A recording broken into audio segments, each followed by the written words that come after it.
Bismillahirrahmanirrahim. Assalamu alaikum warahmatullahi wabarakatuh.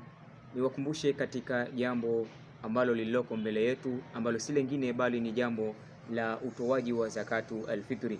Ndugu zanguni, tuelewe kuwa zakatu alfitri ni jambo la lazima juu ya kila Muislamu, na hasa yule ambaye aliyefunga mwezi mzima wa Ramadhani. Zakatu alfitri kwake ni lazima kutoa ikiwa amekamilisha vigezo vifuatavyo. Kigezo cha kwanza, awe amemiliki chakula kinachomtosha yeye mchana wa mwezi mtukufu wa Ramadhani, au thamani ya chakula kinachoweza kumtosha yeye mchana wa mwezi mtukufu wa Ramadhani pamoja na usiku wake. Lakini kigezo cha pili, si kwamba amemiliki yeye tu cha kumtosha yeye tu, bali awe amemiliki cha kutosha familia yote inayomtegemea yeye, ambayo huduma zake familia hiyo inategemea yeye. Basi hapo sasa upande wa zakatul fitri tayari umesha lazimika, na isiwe ana madeni ambayo lau atatoa hiko cha kutoa, maana yake hata kuwa na uwezo wa kulipa deni kwa wakati huo, deni analodaiwa ima la kodi ya nyumba au deni la aina yoyote ile.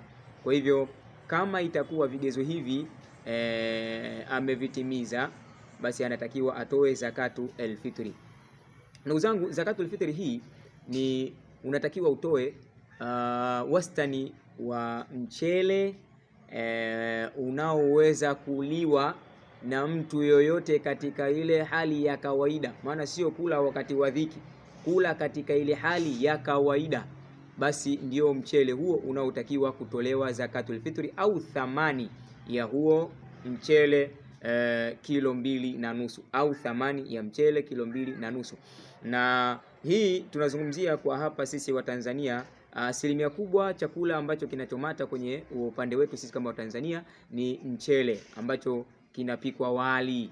Kwa hivyo tujitahidi kutoa kiasi cha mchele kilo 2.5 au thamani yake kwa kila kichwa kimoja.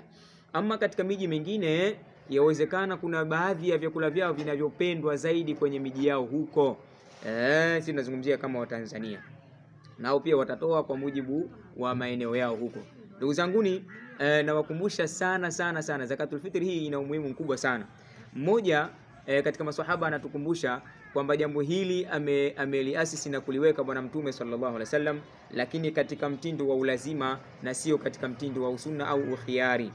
Asema faradha Rasulullah sallallahu alaihi wasallam, amefaradhisha, amelazimisha Mtume sallallahu alaihi wasallam zakatul fitri. Lakini zakatul fitri kwa malengo gani? Malengo wastani, malengo mawili. Lengo la kwanza, tuhuratan liswaimi, kwa ajili ya kumtaharisha na kumtakasha na kumsafisha aliyefunga mwezi mzima wa Ramadhani kutokana na ile mitelezo ambayo huenda ilimtokea ndani ya Ramadhani, labda aliwahi kusengenya au aliwahi kuongea maneno machafu na kadhalika. Hii zakatul fitri inakwenda kumsafisha. Lakini pia lengo la pili, wa tu'matan lilmasakin, na kwa lengo la kuwapa chakula na kuwalisha maskini, kwa sababu siku ya Eid ni siku ya furaha. Kama ni siku ya furaha, basi tunatakiwa tufurahike sote kwa pamoja, asipatikane mmoja ana huzuni eti sababu amekosa chakula. Ndugu zangu, tunakumbushana katika hilo, na Mwenyezi Mungu Subhanahu wa Ta'ala tusimamie, kwa sababu ni jambo muhimu sana.